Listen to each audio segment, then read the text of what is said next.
este problema. Y no casualmente se va a elegir un horno inglés. Cuando se ponen a prueba distintos hornos incineradores que actuaban en el mundo, el elegido es el sistema Baker, de la firma Joseph Baker, y se decide que la incineración es el mejor sistema para eliminar la basura de Buenos Aires, que los hornos tenían que tener unas características, 5 minutos, tenían que tener unas características especiales que se adaptaban precisamente a los hornos Baker, porque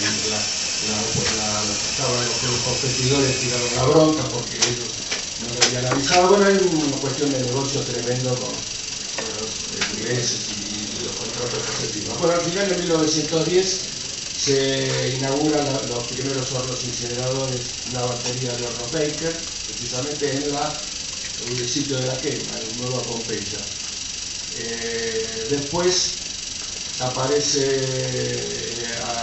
ya en el siglo XX la posibilidad y la necesidad de crear nuevas usinas, y entonces se crea otra usina en Chacarita con nuevos estudios, la de la calle Rock, medio 99, donde creo que está ahí del sur. Hay una usina de doble chimenea, la usina estaba completamente subterránea, es decir, los carros llegaban y volcaban y los trabajadores estaban abajo, tenían 2 pisos. Los trabajadores la gente que trabajaba no tenía ninguna importancia, había que llevar la basura y buscar un sistema que era terrible para el trabajo que tenían que hacer los municipales entonces. En la segunda usina, que es la de Flores, que se hizo en la calle San Pedrito, al 1200 San Pedrito, que hizo Tom Huevo y Santander, ya se tiene en cuenta ese tema, que era un problema grave, que era la salud de los trabajadores. Y una tercera que se va a construir, la primera del año 26, la de Flores del año 28, y en el 29 se va a inaugurar una tercera que se va a hacer al lado de la vieja que se había inaugurado en 1910 en Nueva Pompeya. Estas 3 usinas van a llegar incinerando y llenando de hollín a todo el vecindario. Yo nací a la vuelta de la de Flores, así que recuerdo cuando mi mamá tiraba la bronca porque tenía que lavar de nuevo todas las sábanas porque se le había llenado todo el hollín. Bueno, entonces llegaron hasta el año 77 con el gobierno genocida de Videla y su hijo Cacciatore. Cacciatore prohibió la incineración de los incineradores, se terminaron los domiciliarios, todo porque se prohibió quemar basura, porque detrás de todo esto estaba el doctor, tristemente, Guillermo Laura, que fue el biólogo de las autopistas y del tema del cinturón ecológico. Después, unos años después, no hace mucho, lo vi haciendo lobby por televisión, haciendo lobby sobre unos aeropuertos que él, no sé si traía una idea de Italia, con unos aeropuertos que eran módulos que se podían construir, o trajo un sistema que nunca tuvo, no tuviera en realidad no sé, pero bueno, este hombre la tenía bien clara. Fue el ministro de Obras Públicas de Cacciatore, y cuando se hicieron las cuestiones para las instrucciones para las primeras expropiaciones de vivienda para la autopista, la primera, la que era la 1, la 25 de mayo. Bueno, ahí el tema era que declaraciones que él hizo a la prensa, que yo la reproduje en otro libro sobre el barrio que yo hice, donde dice, bueno, el que, prácticamente es así, que el que se le va a dar un dinero por su casa, y si no le interesa, tiene que dar la casa igual, pero si le parece que es poco, bueno, tiene los que haga juicio, y si después del juicio, si se considera que se le tiene que pagar más, bueno, se le va a pagar más. Y así fue, consultamente, de gente que debió dejar toda una vida sin tener en cuenta lo que es el desarraigo con una persona. Este, bueno, fue terrible. Pero hay que siempre tenerlo en la memoria, el doctor Guillermo Laura, que están haciendo sus cosas por ahí. Bueno, y se llegó a lo que es hoy el cinturón ecológico, poner la basura debajo de la alfombra, con un sistema que no aguanta, no requiere y que necesita otra solución, muchas que ya se están poniendo en práctica y creo que de eso se van a ocupar los que me digan que saben de esto. Simplemente yo lo que quiero es leerle algo y quiero ver si siento que le leo desde ahora o desde cuándo es. Yo no le voy a decir de cuándo es.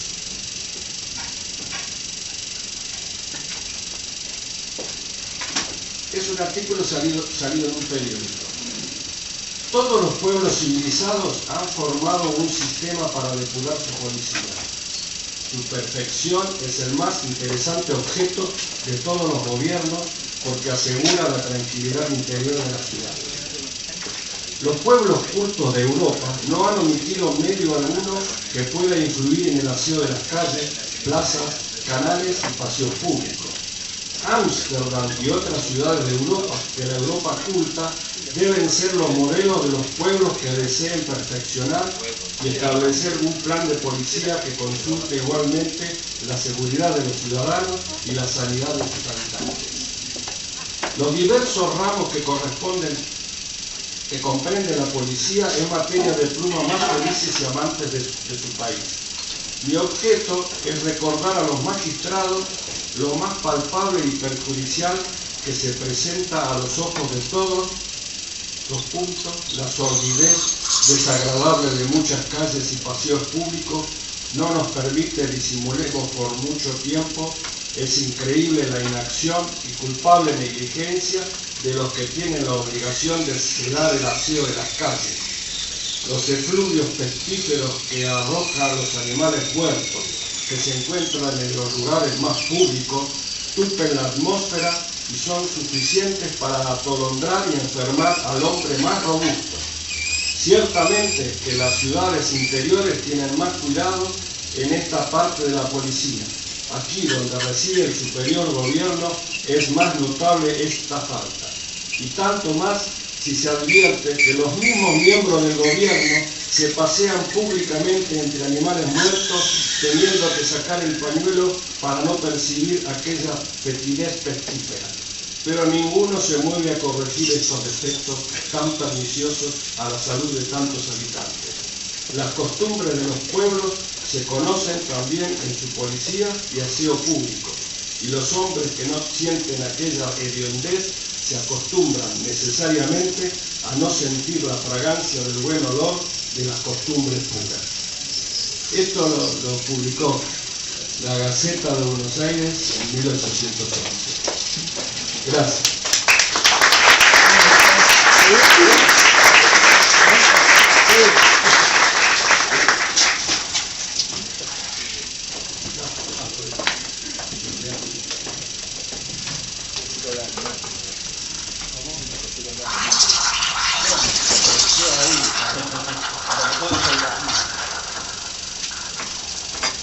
Bueno, buenas tardes, gracias por la invitación. Alguna lo hemos citado al amigo. Yo escribí en el verano un libro sobre el tema de la basura, no porque sea experto ni nada por el estilo, sino porque soy vecino de la ciudad y me empezó a tocar el tema de la basura. Últimamente hago periodismo barrial en Valvanera, San Cristóbal, en la Comuna 3, y vuelta a vuelta me aparecía el tema en el listado de cosas preocupantes para el vecindario.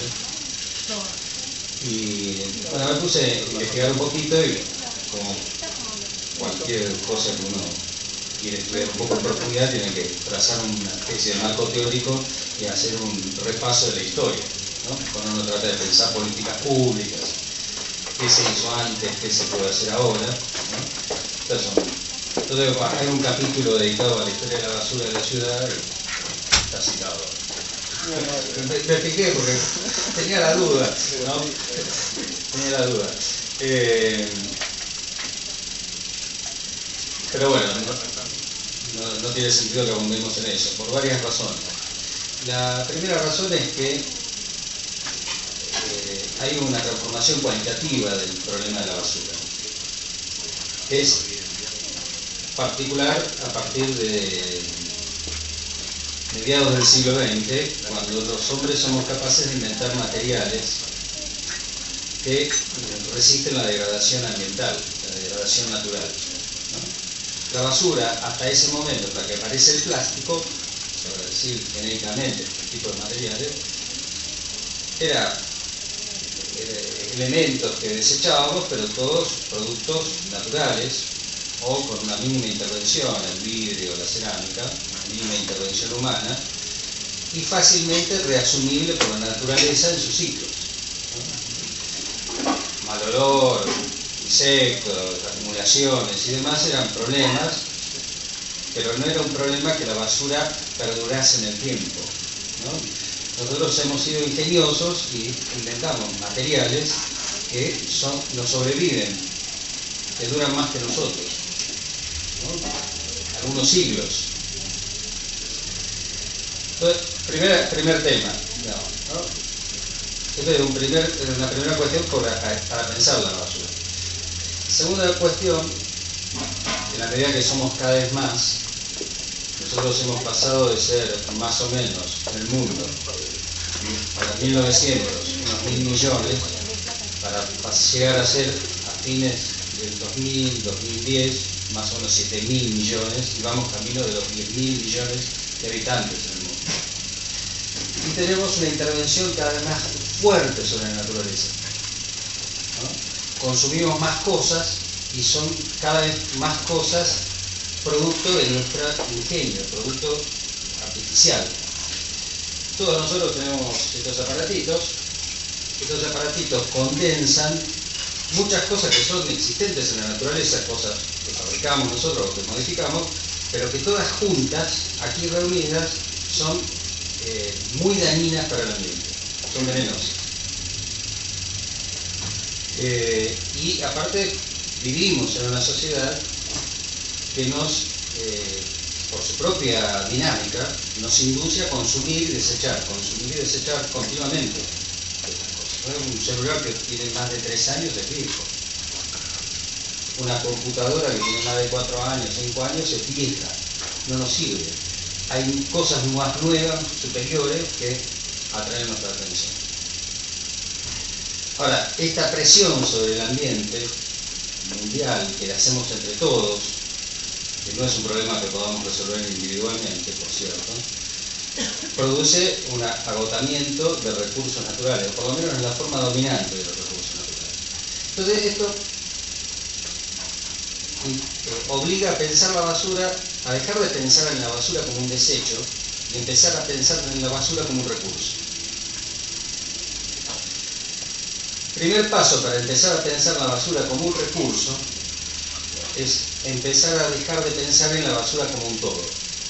Hay que pensar en las basuras. Cada tipo de basura puede tener un uso, un valor económico y puede reinsertarse en el circuito productivo.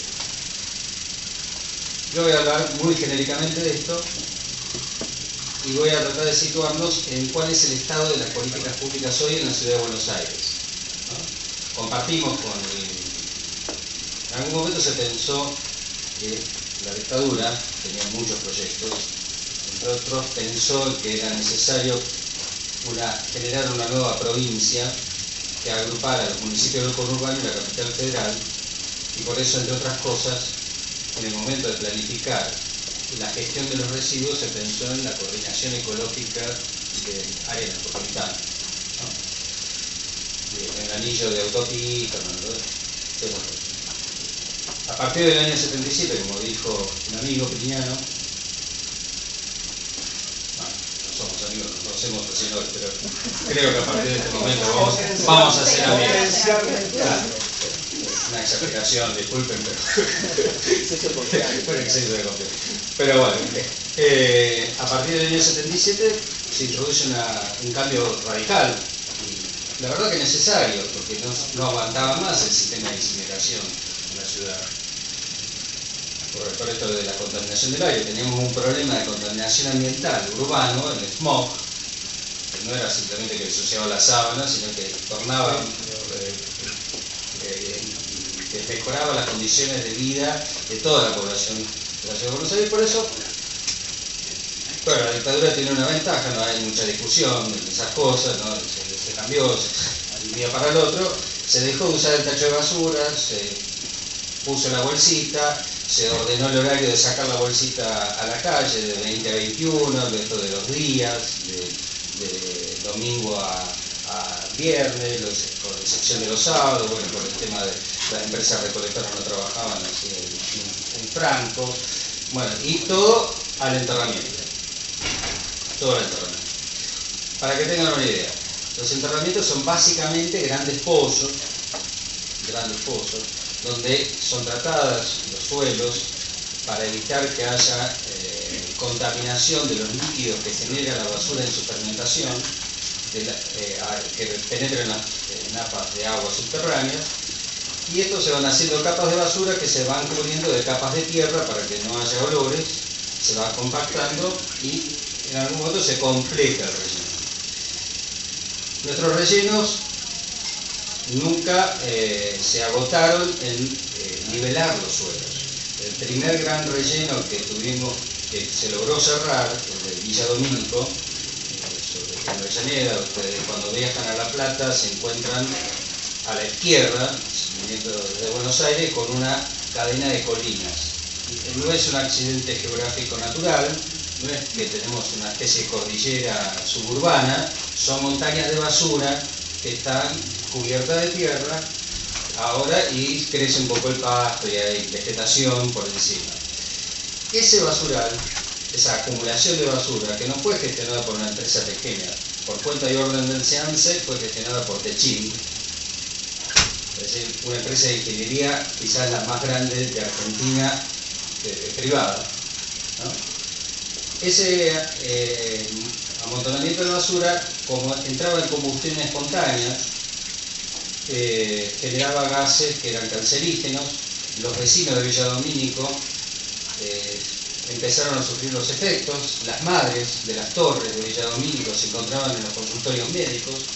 ¿Qué tiene tu nene? ¿Qué tiene tu nena? Leucemia, así como cuando sí el mismo diagnóstico, los médicos empezaron a investigar y efectivamente sufrieron una epidemia de leucemia, y esto nos movilizó para reclamar el cierre del relleno. 10 años duró esa pelea. Desde 1993 hasta 2003, con Kirchner se cerró el relleno, pero no se abandonó el método. Ahora mismo tenemos un gran relleno activo, que es el de José León Suárez. También tenemos sierras de Suárez ahora. Los trabajadores del SEAMSE dicen que los camiones van a la montaña. No son poetas. No es, se les ocurre una figura literaria, no, es una montaña. Sí, efectivamente es una montaña. Y la capacidad de recepción de residuos de esos rellenos se agotó. Como ocurrió, la gente aprende de las malas experiencias, en general los vecinos del conurbano se han negado, cada vez que surge la noticia del intento del SEAMSE de proponerle a algún lugar, ¿por qué no hacemos un relleno? Han buscado municipios del interior de la provincia de Buenos Aires, 150 kilómetros hacia adentro. Los vecinos, ahora en pleno campo, digamos, dicen no, ni locos, ¿no? Y ha habido siempre rechazo, por lo cual se restringió la posibilidad de conseguir nuevos rellenos sanitarios. Más aún, los que están activos, el de Punta Lara, el de González Catán. González Catán sirve nada más que a Matanza, Punta Lara sirve a la región platense, Berizo, Ensenada. El resto del conurbano mandamos toda la basura a José León Suárez. José León Suárez, ustedes saben, tiene historia de basural, ¿no? Los fusilados de Suárez fueron fusilados en el basural. Los vecinos de Suárez tienen más de medio siglo viviendo en un basural. ¿no? Al lado de un basural. Entonces ahí no hay una protesta vecinal que rechace la existencia de basura. Lo que hay es la incapacidad física de seguir amontonando basura ahí. ¿Por qué digo incapacidad física? Porque a medida que aumenta la altura de la montaña, aumenta el peso de la basura sobre esa capa de tierra que tiene que evitar que contacten las napas de agua con los líquidos que genera la basura en su decomposición. El lixiviado, que es una palabra medio exótica, pero bueno, es técnica, ¿no? Ustedes saben que cualquier basura, cualquier tacho genera un líquido feo y maloliente, bueno, eso imagínense en grandes cantidades.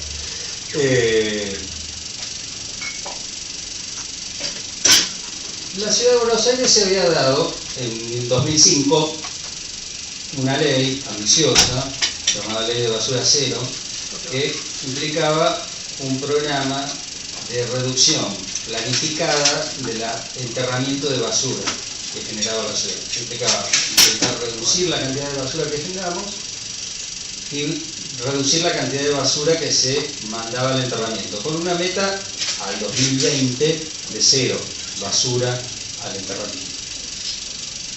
Esa ley se reglamentó en 2007, se tomó como línea de base la cantidad de basura que se generó en 2006, ¿no? Y se establecieron metas cada tantos años. Para el 2012 tendríamos que haber logrado reducir en un 50% la cantidad de basura respecto de 2006. Es decir, de 1.400.000 toneladas anuales pasar a 700.000 toneladas anuales.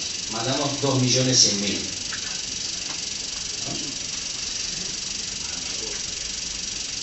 Un argumento a favor del incremento de la cantidad de basura es que mejora las condiciones de vida de todo el mundo, se genera más basura. De hecho, los barrios más ricos generan más basura que los barrios más pobres. No solo generan más basura, sino que generan una basura más tecnológica.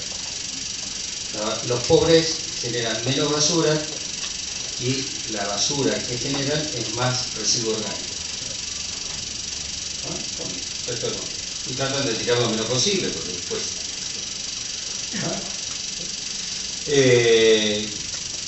Bueno, no cumplimos la meta esa, sino que incrementamos un 50% la cantidad de basura. ¿Qué implica? Que el tiempo de vida útil del relleno se acortó. De hecho, muchos técnicos dicen que en abril de este año ya no se podía haber mandado más basura al relleno sanitario. Este fue un problema que tomó actualidad hacia fines del año pasado. El gobernador Scioli en algún momento hizo público una carta que le dirigió al intendente Macri, jefe de gobierno muy pretencioso, diciéndole, bueno, mire, los rellenos tienen límite y mi paciencia también. Basta, un blanco a la ley de basura cero. Macri se enojó con ese estilo kirchnerista de Scioli, porque no era un hombre de diálogo, qué sé yo. Bueno, pero hubo un acuerdo, un pacto, se celebró primeros días de noviembre, por lo cual la ciudad asumió un compromiso bastante ambicioso de llegar en un año a hacer una reducción del 80%. Lo que no habíamos hecho en 6 años, lo teníamos que hacer en un año. Extraordinario. Bueno, después se supo que ya estaba en construcción una planta de tratamiento en Concepción Suárez, precisamente construida por Royo. Ahora el enterramiento lo gestiona Royo, Notechín, Royo es Metrovías, ¿no? Cliva, y tiene otros emprendimientos en esta materia. Royo había construido con dinero de la ciudad una planta de tratamiento llamada mecánico-biológica, que es donde se encontró, para tener una referencia periodística cercana, el cadáver de Ángeles, la citotransportadora, donde se separa por métodos mecánicos y manuales basura orgánica de basura reciclable y se trata de reprocesar. La recuperación, el evitar que vaya al enterramiento es muy poco, incluso esto dicho sea con información del propio gobierno, pues la basura orgánica que se trata y supuestamente deja de ser residuo, se usa en el relleno como tierra. O sea, también va a José León Suárez. Digamos, son de las 1000 toneladas diarias que se tratan ahí supuestamente, solo se evita que vayan al enterramiento 190. Sin embargo, el gobierno de la ciudad viene anunciando que va cumpliendo el programa de reducción. Nosotros teníamos dudas. Funciona en la Ciudad de Buenos Aires una comisión técnica asesora de la ley 1854, esto de la basura cero, que recibe algunos informes oficiales. Yo tengo acá copia de una cosa que nos entregaron esta semana, donde informan con firma de funcionarios de la provincia de Buenos Aires sobre una reducción consistente con las metas establecidas en el convenio que hizo la provincia con la ciudad. Teóricamente hemos llegado a un promedio de menos de 4.000 toneladas de basura por día, de una línea de base de 6.000 toneladas de basura por día. Yo tengo mis dudas con esta cuestión, porque no es la primera vez que el gobierno de Macri miente. De hecho, he estado conversando con trabajadores del SEAMSE y me dicen que no es así. Me indican que una empresa que está funcionando justo al lado del relleno sanitario de José León Suárez, una empresa Arcellex, hoy me meto en la página web de ellos, se dedican desde 1966 a producir una cosa que se llama arcilla expandida clinkerizada, cualquier cosa que eso sea. Lo hacen en su planta industrial de José León Suárez, que tiene 84 hectáreas de yacimientos propios para la extracción de la materia prima. Extraen 250.000 metros cúbicos anuales de arcilla tosca, que procesan para la industria de la construcción. Esto se agrega al hormigón armado. Lo que me están diciendo es que ese predio está recibiendo basura de la Ciudad de Buenos Aires que no va al SEAMSE, va al lado. ¿No? Esto amerita una investigación, porque en esto es cómplice por ahí ignorante el gobierno de la provincia de Buenos Aires, porque efectivamente donde se pesa la basura que entra al SEAMSE es adentro del SEAMSE. Si lo llevan al lado no entra al SEAMSE. Pero el sindicato de trabajadores del SEAMSE se ha negado a bloquear el acceso a esa planta, ¿no? El compañero Mancini, que creo compañero de bancada de la diputada Nazábal,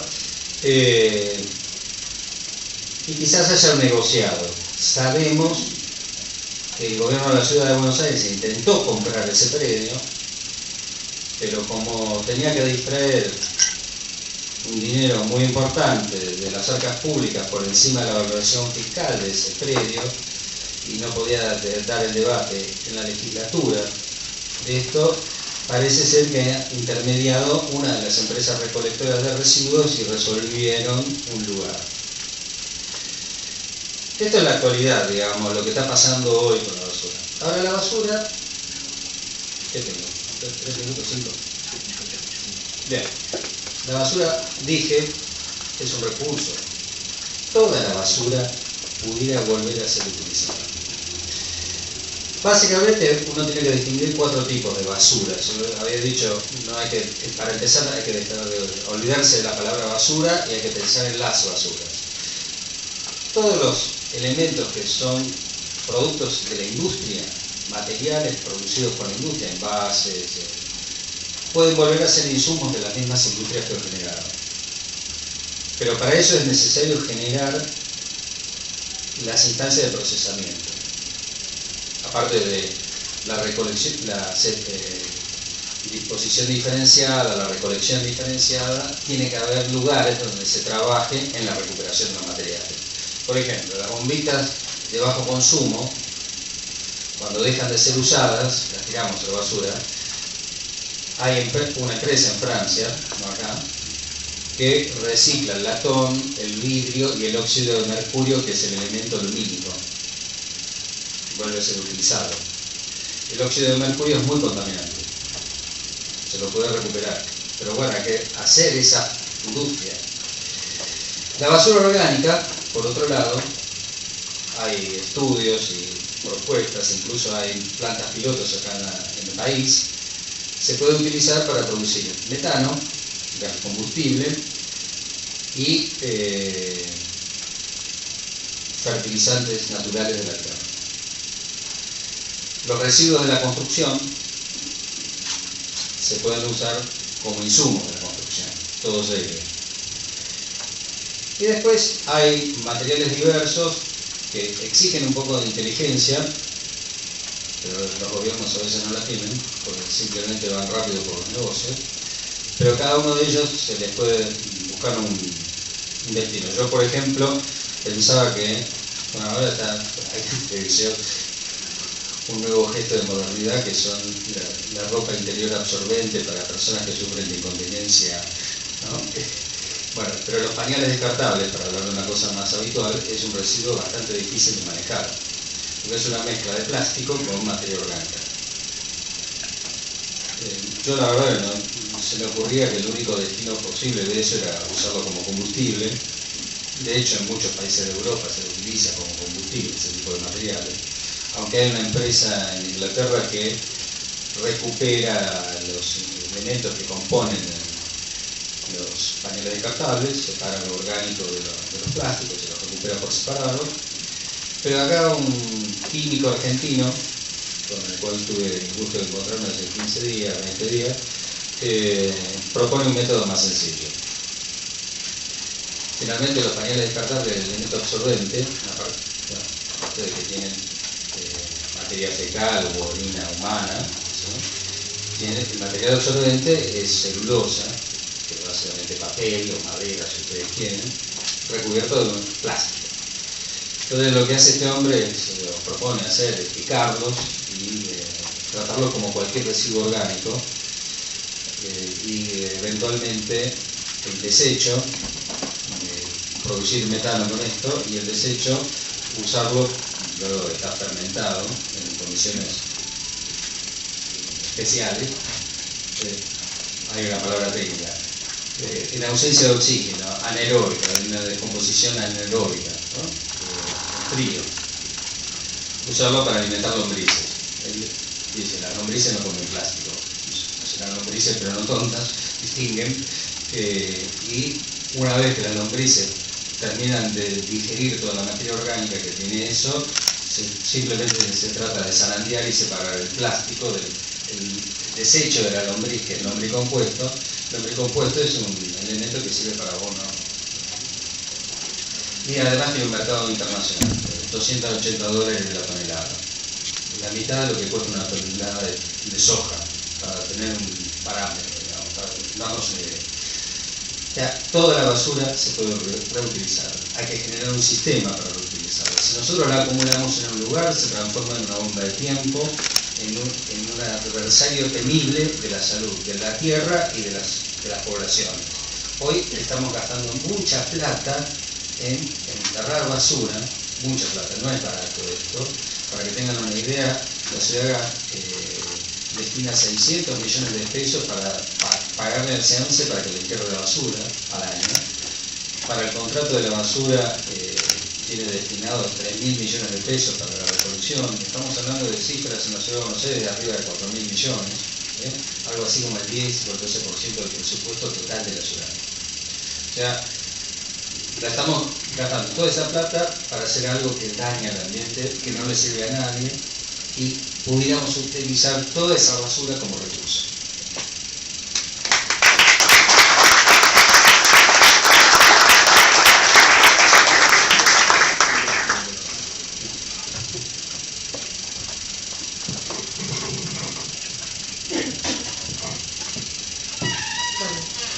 Buenas noches a todos, a todas, gracias por la invitación. Me siento una intrusa, porque hablando de la basura y de los residuos de la ciudad de Buenos Aires, vengo en mi condición de bonaerense, de lanillense, y es verdad, todo esto que contaban tiene una repercusión directa sobre nuestra provincia y sobre nuestras tierras, y también es verdad lo que contaba acá mi compañero, compañero mío, no, de verdad lo que contaba el compañero, que también el SEANSE se pensó en un terreno lindero de la ciudad de Buenos Aires en esta perspectiva de construir una política metropolitana en conjunto, que no es tan loco, digo, de hecho, más allá de que ello haya significado en su momento un negocio o una proyección de un gobierno dictatorial, digo, con la ciudad de Buenos Aires y todo el primer cordón del conurbano convivimos y nos atravesamos permanentemente todo el día, no solamente con residuos, sino con trabajo, con cultura, con movilidad, con salud, y etcétera, etcétera. El recorrido que han hecho los compañeros ha sido maravilloso. En un momento cuando estaba hablando y hizo mención a que era en el gobierno de Roca, que yo me había perdido porque años íbamos, y empezó a contar lo de la evaluación, que habían hecho una evaluación de qué pasaba con los residuos en Buenos Aires. Yo creí que estábamos acá hace 5 años, 10 años, digo, 200 años atravesando la misma situación todos los días y siempre con soluciones que son parciales y que nos llevan a más complicaciones, a generar más recursos. Sería bueno, capaz que ustedes que han investigado, mientras los escuchaba, pensar cuánto de los presupuestos de los gobiernos, desde aquel primer presupuesto donde había que era un administrador de carros, así eran, hasta el día de hoy, insumen de los presupuestos de las políticas de los gobiernos de la ciudad o de los municipios o de la nación o de la provincia, porque en este tema puntualmente que yo les vengo a contar y que la ciudad de Buenos Aires tiene mucha historia, que es en política para cartoneros y recuperadores, esto del dinero que se maneja y hacia dónde se dispone y dónde se pone, o sea, ¿qué fortalece? Si fortalece la experiencia de cooperativas de cartoneros y recuperadores o si fortalece las empresas casi monopólicas, tiene mucho que ver. Entonces, digo, cuánto se pone de cada uno de los presupuestos históricamente, seguramente vamos a comprobar que cada vez se pone más dinero y cada vez se solucionan menos problemas que tienen que ver con el tema de residuos. Para anclarlo en algún lugar y empezar desde ahí, me parece que podríamos tomar como punto de partida lo que toma la ciudad de Buenos Aires como punto de partida, que es el primer actor que focaliza en cartoneros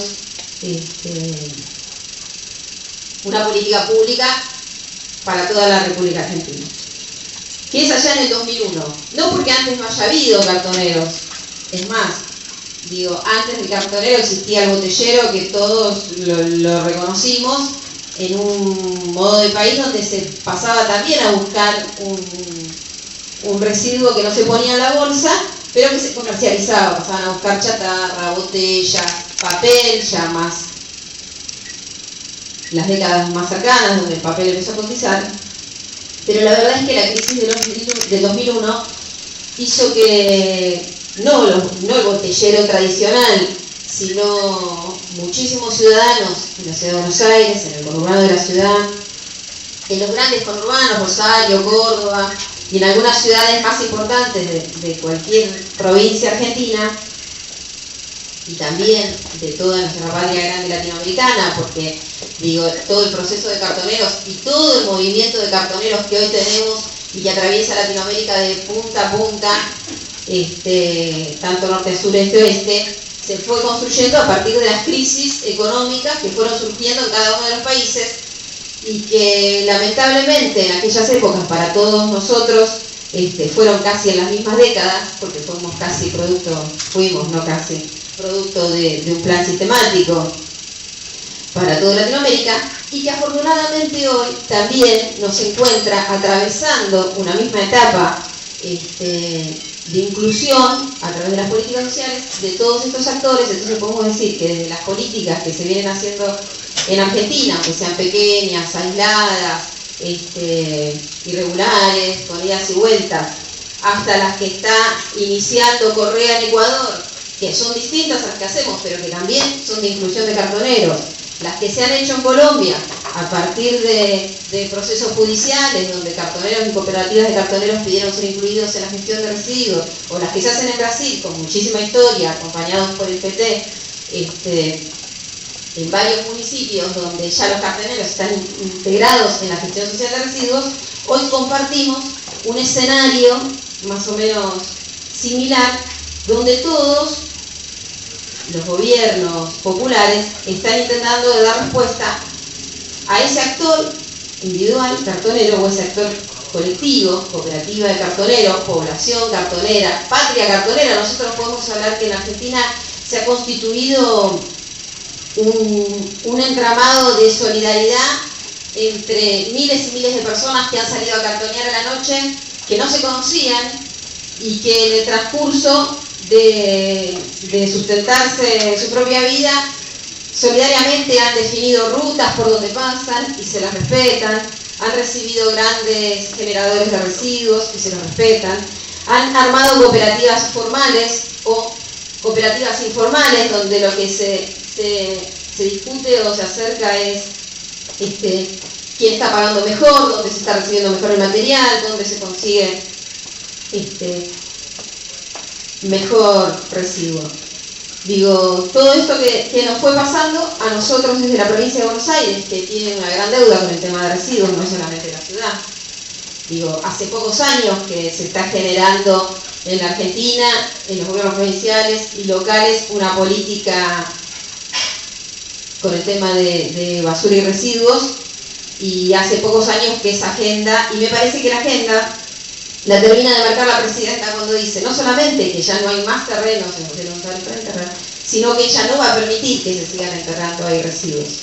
Y acá, como estamos hablando de cartoneros, voy a hacer mención, así como el compañero hizo mención, a que José León Suárez ya tenía un terreno donde se desechaban residuos, había una quema y un microbasural a cielo abierto. Allá en el 56, en los fusilamientos, también José León Suárez tiene una de los episodios más tristes, más violentos y de mayor crueldad en el tema de vida de cartoneros, que es la desaparición de un compañero cartonero, Diego Duarte, que en el marco de no permitir que los cartoneros sigan buscando un día residuos reciclables dentro de José León Suárez, prendieron las máquinas, quedó compactado en el proceso de los residuos y hoy es un desaparecido porque todavía se está pidiendo justicia. Y es como la máxima expresión de la desigualdad en el término de políticas de residuos y de inclusión y de recursos. Bueno, así, con todo este recorrido, con un montón de organizaciones que fuimos construyendo, es que nosotros llegamos a presentar hace ya 3 años en la provincia de Buenos Aires una ley que se llama Ley de Gestión Social de Recursos, que tiene acompañadas algunas otras leyes, una de ellas una ley de envases, que es una ley que nosotros creemos que es fundamental para financiar esta gestión social de recursos, y les voy a contar brevemente por qué.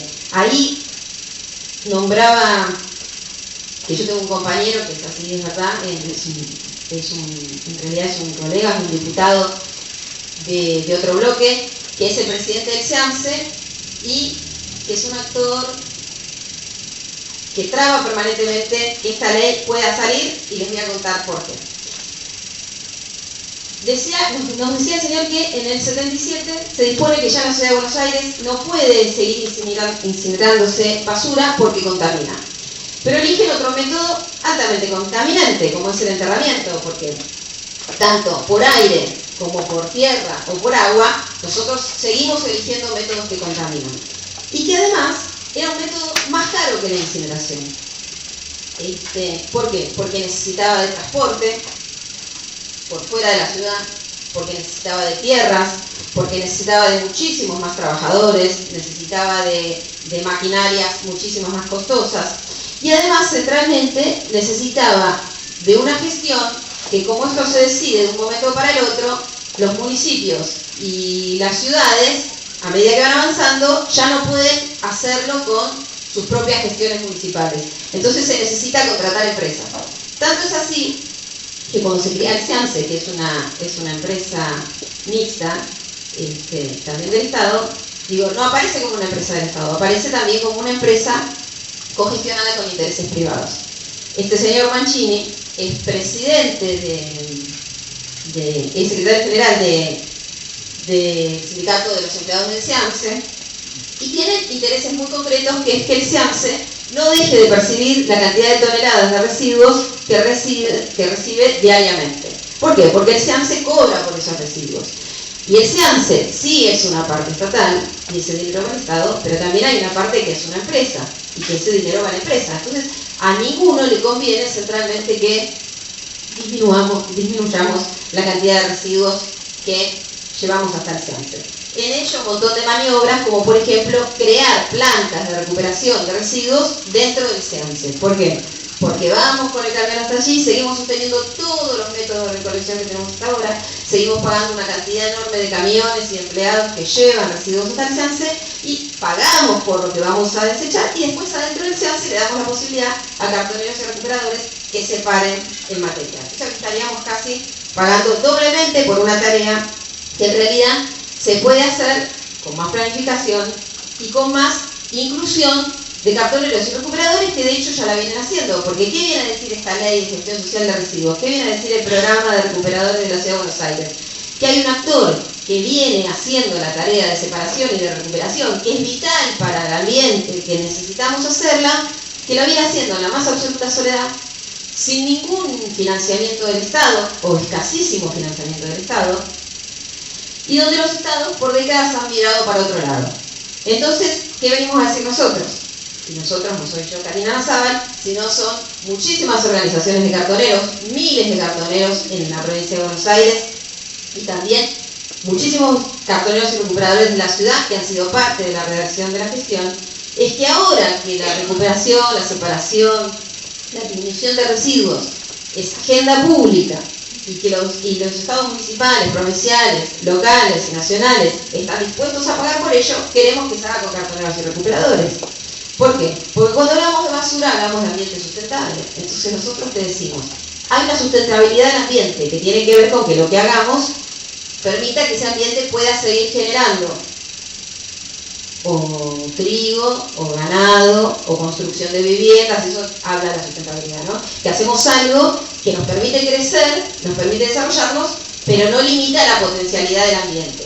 Entonces nosotros decimos que también hay una sustentabilidad social, que nosotros tenemos que resolver esa sustentabilidad del ambiente, porque es absolutamente necesaria, porque no podemos seguir viviendo con el nivel de residuos que enterramos, ni siquiera que potencialmente volvamos a incinerar, porque es un debate que se vuelve a dar. ¿Qué hacemos? No tenemos más tierra, no hay más suelos. Y no nos pasa solamente a nosotros, le pasa a los europeos también, le pasa a otros países. Y ante esa situación, otra vez decimos, bueno, ahora no está mal incinerar, ¿no? Como 40 años después, 30 años después, decimos, capaz que no está tan mal incinerar si tomamos algunos mecanismos. Claro, como lo hicimos mal o peor, ahora otra vez vuelve la posibilidad de incinerar recursos. En todo eso aparece de vuelta el actor cartonero recuperador como un actor que es parte de la solución de este sistema, y que nosotros pedimos que se incluya definitivamente dentro del sistema de la gestión de los residuos. Que sea el mayor promotor de que las familias se paren en sus casas. Nosotros ahora tenemos lo que estamos viendo es que hay una nueva política en la ciudad de contenerización. Eso es un retroceso a la política que la ciudad tenía respecto de separación domiciliaria, porque no hay nada mejor que el vecino se pare en su casa y que saque la bolsita del plástico, el cartón y el vidrio por un lado y el residuo orgánico por otro, y que sea el cartonero que se lo lleve directamente de la puerta de la casa del vecino y que se lo lleve a su propia planta de separación de reciclado. Todo eso tiene que poder financiarse como una política pública, como se financia el camión de Covelia o Cliva, que no tenemos, no sé qué empresas nosotros en la nuestra Covelia. Tiene que poder financiarse de esa manera. Acá decía que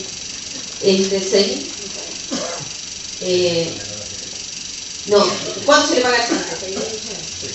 600 millones al SEAMSE, 3.000 millones a las empresas que gestionan los residuos de la Ciudad de Buenos Aires y 20 millones tiene la ciudad, como para que se den cuenta de los números, para el programa de recuperadores que incorpora cartoneros y que no son todos los cartoneros, porque por aquella ley donde se incorporan definitivamente los cartoneros en la ciudad, que estaban prohibidos en la trama urbana por la ley del SEAMSE. El SEAMSE lo primero que hace es proteger sus propios recursos, por eso hablamos de que el SEAMSE no va a ser, no va a ser nunca una política que vaya a favor de reducir recursos, sino lo que hace es reducir los recursos. Todo el recurso es del SEAMSE. Entonces prohibimos a los cartoneros ya en el 77.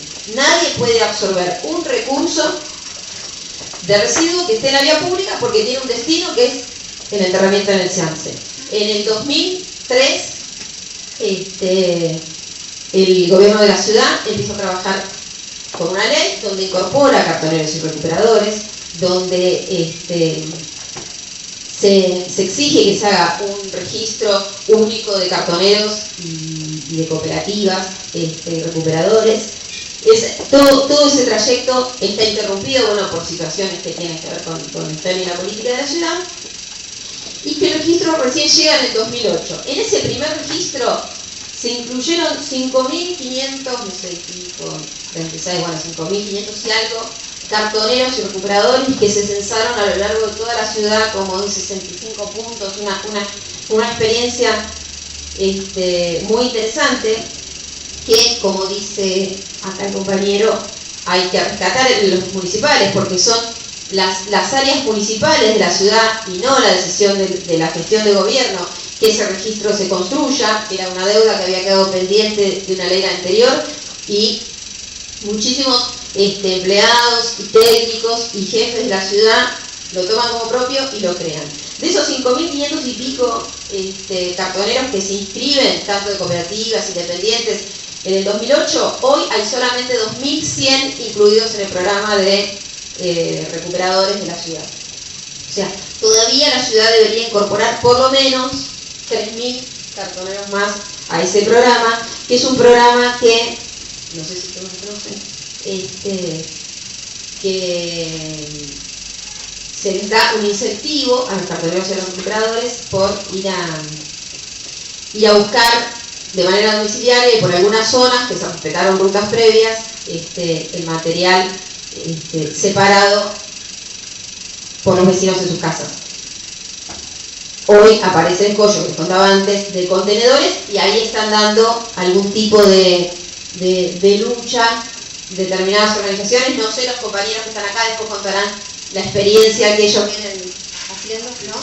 Tenemos ahí unos compañeros de una cooperativa cartonera que la verdad... ¿Cómo? De promotores ambientales.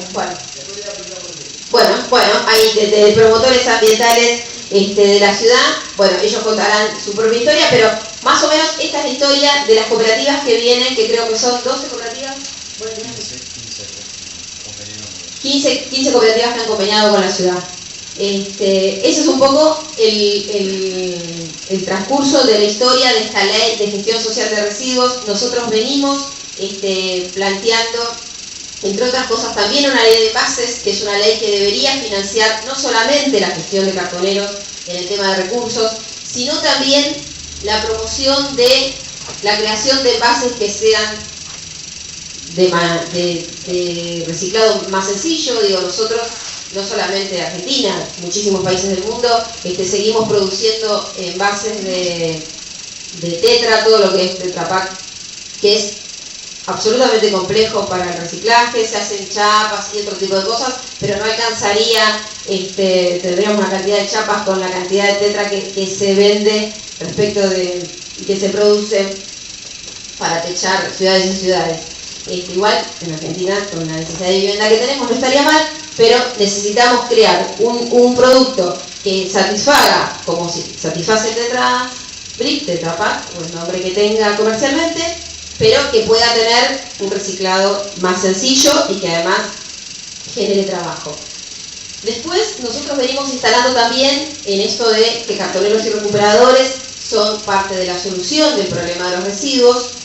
pero además también son parte de una cadena productiva de residuos que se pueden generar. No solamente lo que se separa domiciliariamente, sino lo que se puede producir después, que es lo que decía acá el compañero, y que ese estadio de la producción posterior hoy nosotros lo importamos, porque paradójicamente hay otros países que tienen política de separación, que además no tienen incluidos a cartoneros y recuperadores, porque por ahí en su historia no la han tenido, o sea que no tuvieron la necesidad, por ejemplo España y otros países de Europa, que se hacen con empresas y que todo ese producto que rescatan de la separación domiciliaria lo exportan. Nosotros compramos, de manera increíble, plástico recuperado, cartón recuperado, vidrio recuperado, como si nosotros no tuviéramos acá necesidad concreta de generarlo y productores concretos. Digo, así como nosotros tenemos una instancia de comercio que protege a los productores de tomate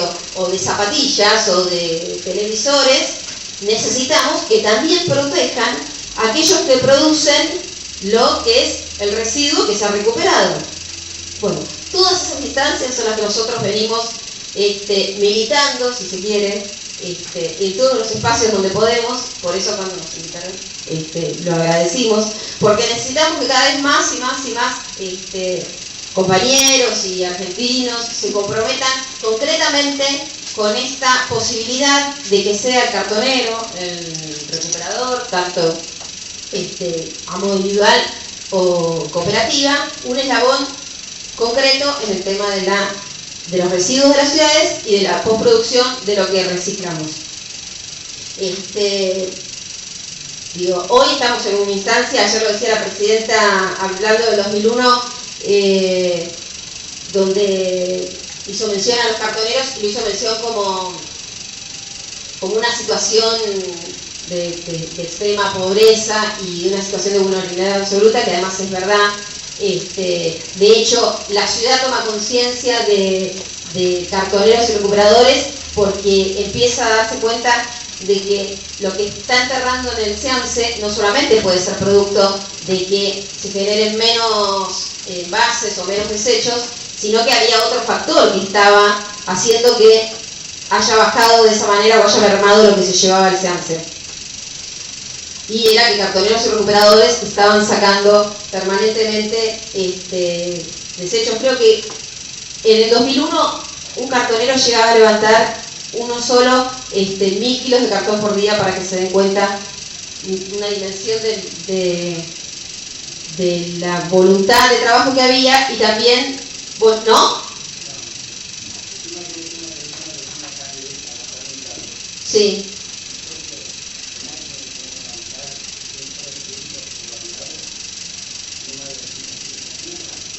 No, bueno, no digo que lo llevaran todos juntos en un carro, digo por día. Estamos hablando de personas por día, no, seguro. Digo, he hecho el journal.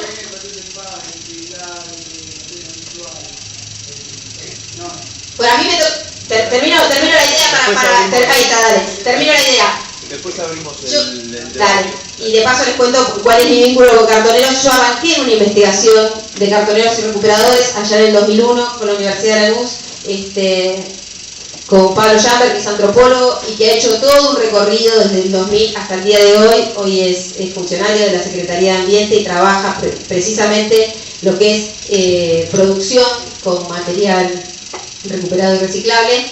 Y esos son los valores que nosotros llegamos a observar. Por supuesto que por la dinámica y por la situación que tenía el país, no es que los cartoneros salían todos los días, sino que eran días extensos donde había mayor cantidad de producto y se recolectaba, pero era enorme el producto que en ese momento se diferenciaba. Hace mención el compañero acá a que el consumo inevitablemente genera más residuos. Nosotros tenemos que planificar una política donde el consumo, porque además en un sistema capitalista como es el nuestro, nos guste más, nos guste menos, quisiéramos vivir en otra situación, estamos inmersos en ese sistema, y el consumo hace que genere trabajo. La única instancia que nosotros tenemos para poder tener pleno empleo es que se genere más consumo. Hay que tener una política más planificada y ser más creativos, porque en realidad necesitamos generar consumo de cosas que generen menos envase. Yo conocí una experiencia muy rica, yendo a conocer la experiencia de residuos en Barcelona, que habían hecho durante 3 años una política de promover regalos. Ir a aprender a leer. Cuando aprendí a leer, fue a investigar a ver qué estaba haciendo con su trabajo, cómo mejorarlo. Y encontró los cursos de higiene y seguridad. Y descubrió la ley 19587, decreto 351, que a todo el mundo, desde alguien que vende un choripán en la vereda hasta una mega planta, debe cumplir con esta norma. Si nosotros aplicamos las normas, conocemos la legislación y la ponemos en práctica, es mucho más fácil darle solución a los graves problemas residuales en un ecosistema de una verdadera casa que es nuestra, el planeta Tierra, se puede solucionar. Pero hay un problema grave acá. Me acordé para no darle espalda a los ángeles de los profes. La pata política a veces no es solidaria con el trabajador. Nosotros, yo lo sentí, no sé, con dolor varias veces, la palabra de migrante, cartonero. Nosotros vemos como persona con una importante tarea ecológica, a costo cero para ustedes los contribuyentes. A costo cero, a nadie le cobra nada. Sirve la mesa, manda a sus hijos al colegio, ¿sí? Y encima es rechazado por la sociedad por un juicio de valor, una mala prensa. Solo le pido a cualquiera de ustedes que salga un ratito con un carrito, con un changuito por la calle, a ver qué siente, pero con necesidad de verdad extrema, con esta crisis del 89, del 2001, donde nos cagamos a trompadas en McDonald's para sacar un pedacito de hamburguesa, haciendo cola días enteros para poder comer algo. Uno no elige dónde está, no pudimos elegir. Caímos por políticas basura que generaron personas como nosotros, los mal llamados cartoneros. Fuimos los iniciadores de una cooperativa fantástica que gracias, le voy a aclarar bien porque no quiero disfrazarme de nada. No soy kirchnerista, no soy peronista, no soy zurdo, no soy de la derecha. Soy una persona de carne y hueso, un cartonero que decidió con sus compañeros empezar a aprender cómo vivir mejor, o sea que no tenía en este sistema una oportunidad. Y empezamos a crear una oportunidad con el aprendizaje. Hoy estamos en un escenario donde más de 270.000 personas o vecinos de la Comuna 15 apoyan el proyecto socioambiental, educativo, productivo de la cooperativa de Cora Camino, matrícula 40053. Nos llevó más de 7 años lograr conseguir la matrícula, porque no sabíamos escribir el proyecto, no sabíamos cómo identificar el FODA. Llegamos al Ministerio de Trabajo y nos decían, así una montaña de papeles, tienen que armar el FODA. No sabíamos que era una oportunidad, una amenaza, ¿no? Hoy, el grave problema que parecería ser, se ve en la administración pública, nosotros vemos como una gran oportunidad. El problema que está del ecosistema, en la basura que la llaman, nosotros vemos una gran oportunidad de superación y erradicar la desocupación en la República Argentina. Erradicar la desocupación en la República Argentina. Un grave problema residual, ecológico, que repercute directamente en la salud de la población. Podemos darle solución al recurso humano que se está transformando en un residuo humano tirado en las calles. Come todavía en la basura. Salimos a caminar un ratito por acá, los invito, si quieren hacemos 2 o 3 cuadras. Es criminal lo que nos pasa. Ahora yo les digo, hace un ratito nosotros estuvimos tomando mate. Yo no vi a nadie que haya, no veo un cesto que esté identificado. No veo un programa de sustentabilidad, por ejemplo, dentro de este espacio. Y vinimos a hablar de basura. A veces no tenemos el conocimiento, ¿no? Que no tiene la culpa por ahí la gente que quiere trabajar y generar recursos, porque no está bien informada. Por eso yo le decía con todo respeto a la señora diputada, no me siento un cartonero en esta sociedad que en las peores de las crisis nos permitió sobrevivir con lo que tiraba, que tenía poder en ese momento de consumir algo también, porque tenía poder de consumo. Somos agradecidos a toda la sociedad. Y la cooperativa del Correcamino decidió no tirar piedra, tirar ideas, asociarse con el otro, preguntarle, ¿te puedo ser útil en algo? Y los vecinos de Villa Crespo, Chacarita, La Paternal, Saavedra, nos damos abasto. Ahora yo quiero justificar en el foro la amenaza del proyecto cooperativo del Correcamino. Gestiona 20.000 metros cuadrados. Miren lo que aprendió el cartonero, porque cuando nosotros o nos dan una oportunidad, somos poderosamente potables, señora, somos personas, pensamos, aprendemos y hasta decidimos, ¿no es cierto?, qué podemos hacer. Estos 20.000 metros cuadrados van a ser destinados. El promotor ambiental saldrá a recuperar el residuo humano que está tirado en la calle, activará a la asociación de la cooperativa, lo hará productivo, ¿sí? Y logrará rentabilidad para poder vivir dignamente. Por eso nosotros hablamos de inserción social con calidad. Nosotros participamos de varios cursos, en el ITI, en Tecnópolis, o sea, somos llamados para decir cosas, pero a la hora de incorporarnos directamente a la calidad, no somos tenidos en cuenta. El cartonero hace una fantástica tarea ecológica. Entonces, cuando decidimos organizar la cooperativa del Correcamino, ya teníamos la visión, ¿cuál era la inserción social con calidad?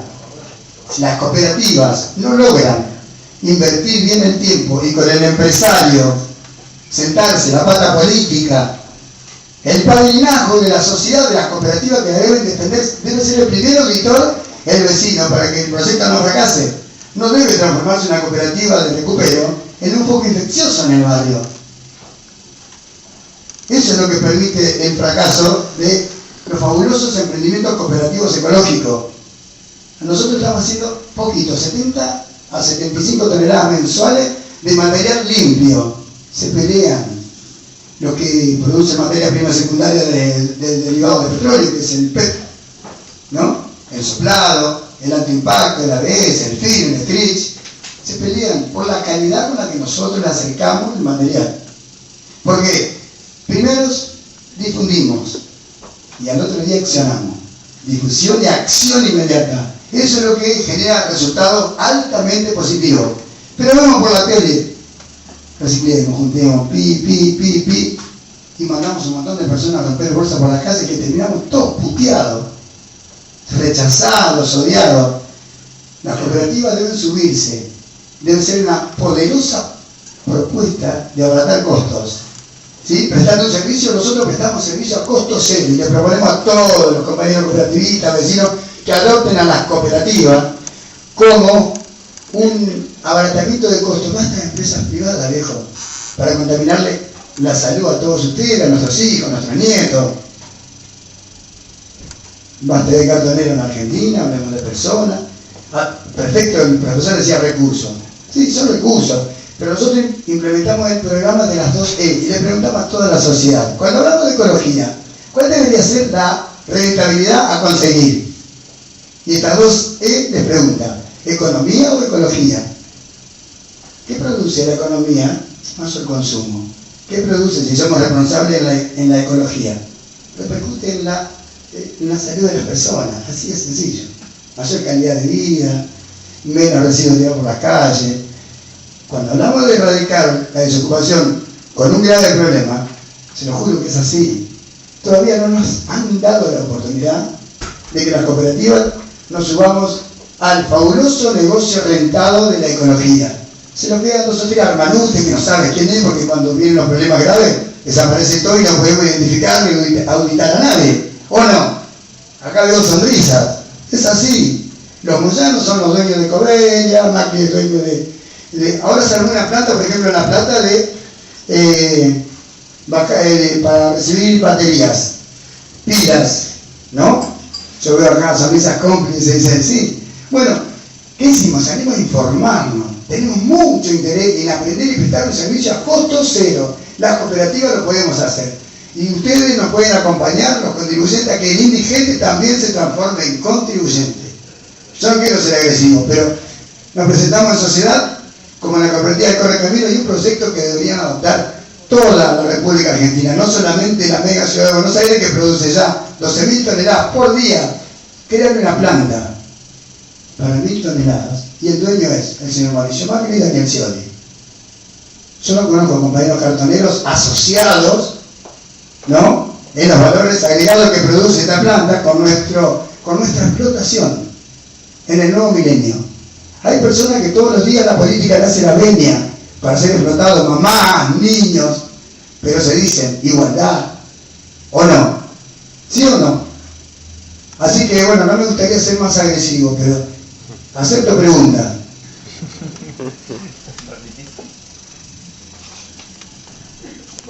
Tu nombre, perdón. Mi nombre es Coco, soy coordinador de la cooperativa del Correcaminos. Bueno, buenísimo. Coco, yo la verdad que quería...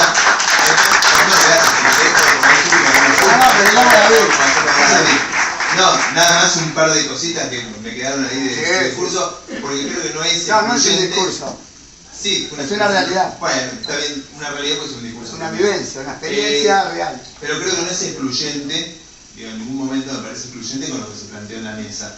De hecho, lo que planteaba la diputada Ana Sábal, que yo lo resumía acá, anotaba algunas cosas que decían, menos residuos, más recuperación para mantener más trabajo y pleno empleo.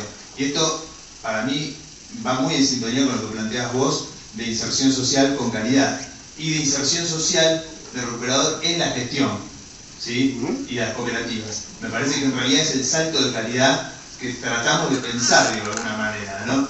La verdad que me pareció muy interesante. Y bueno, David, vos también me querías comentar un poco, contarnos un poco también la actividad de ustedes. Bueno, gracias a todos, a Chisperos por organizar esto, a Jochi y a toda la mesa.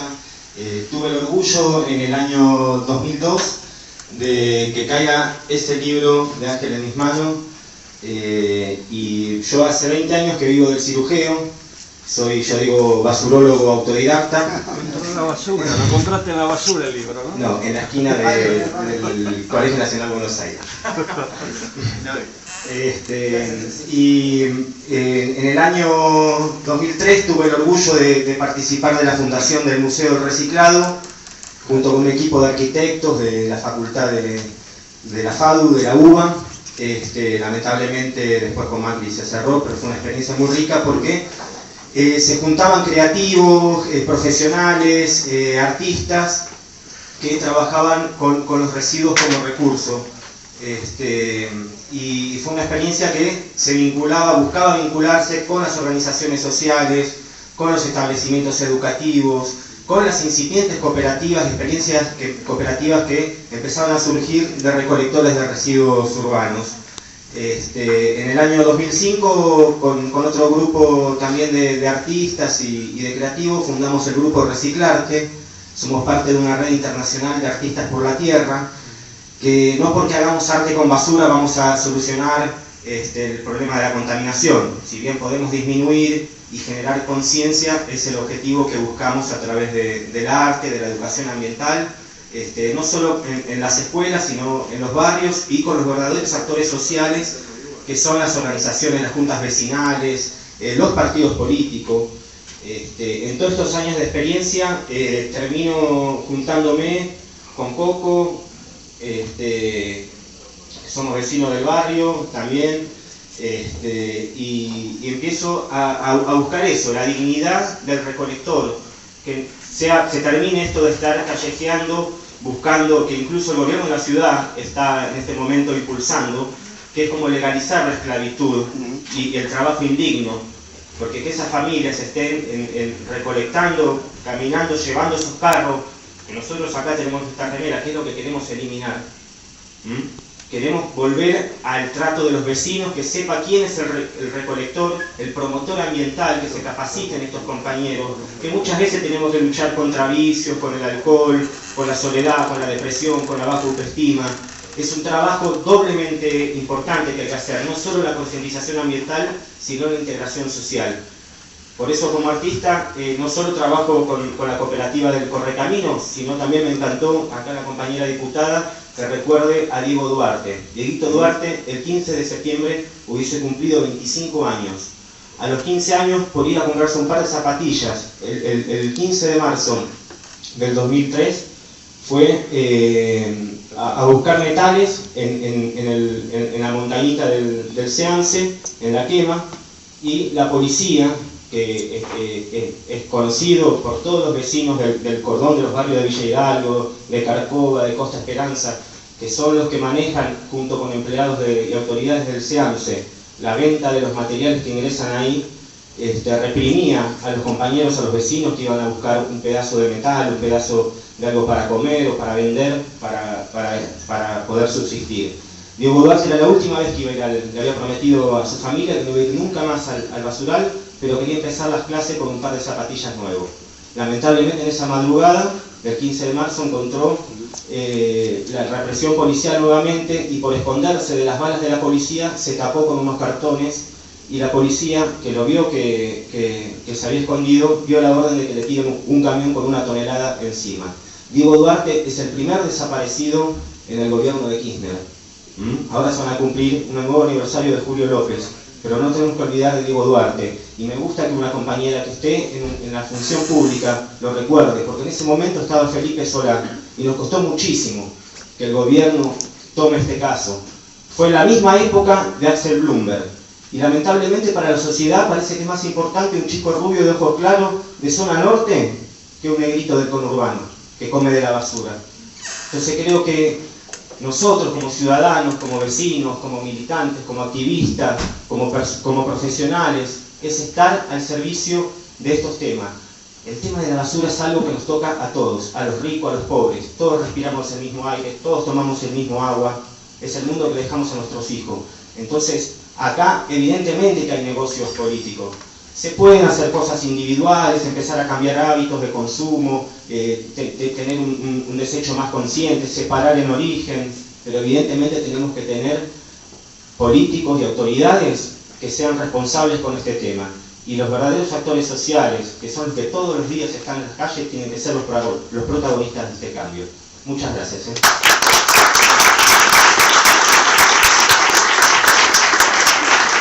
Muchísimas gracias, la verdad. Gracias a usted. Por habernos enriquecido muchísimo el debate. Y bueno, en el poco tiempo que nos queda, le cedemos la palabra a la señora. No sé si hablas de ahí, te quieres acercarte con su micrófono.